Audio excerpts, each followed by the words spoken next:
Today I'm going to be showing how to help a dog become comfortable in a harness that they have to put their head through a loop.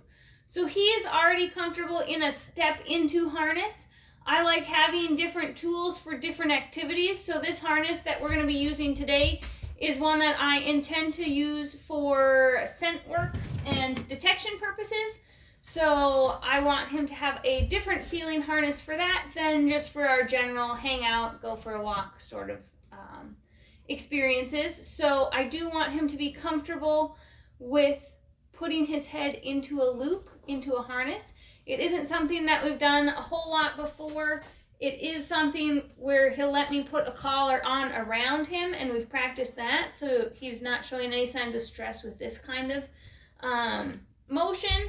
So we'll see how he does. I do like animals to like to put their equipment on themselves. I don't want to have to shove it over his head while he's moving backwards, because that can have a low level of anxiety associated with it, and I don't want him to be stressed out before we do fun training games. So we're gonna start by initially marking and rewarding any kind of interaction with the harness, and then slowly, incrementally, only as he puts his head through the loop. So I'll have you be over here for just a second while I get this out.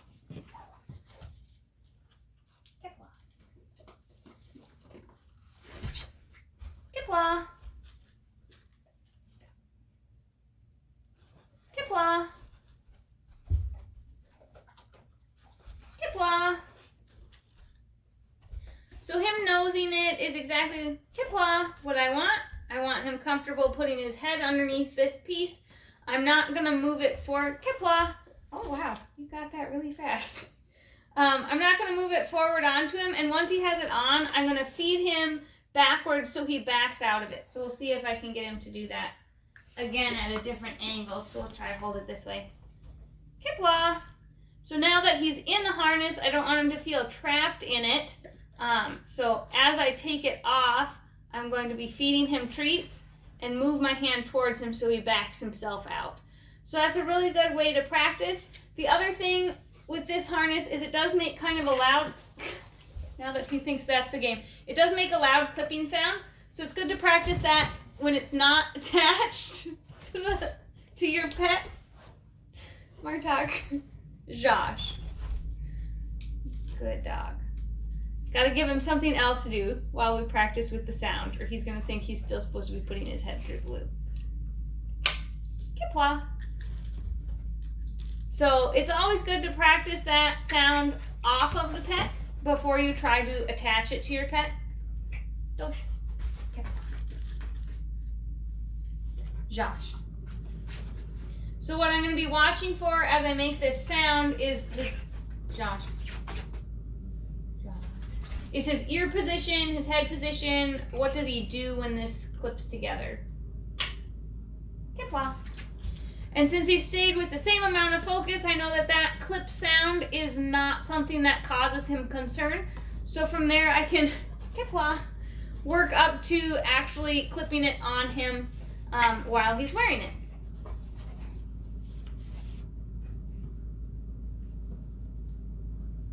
Kipla.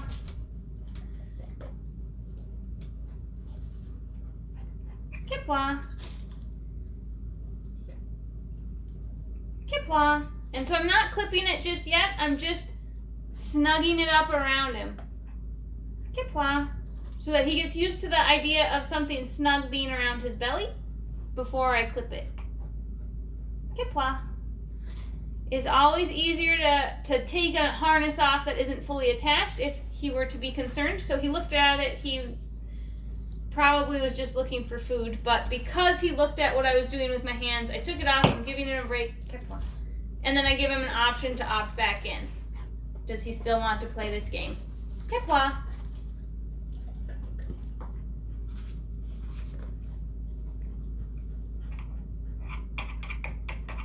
Kipla. Clicking the buckle together like that can help simulate the actual snapping it without Kipla committing to the snap. So if your dog does show signs of stress, you can stop before it's fully attached, and then they're stuck in it, and you have to figure out how to unclip it and get it off. Josh. So this is a good way to get them used to new things. It's also something, if you do want your pet to wear costumes or bandanas or hats or coats, that kind of thing, it's a good way to get them used to wearing those kinds of things as well.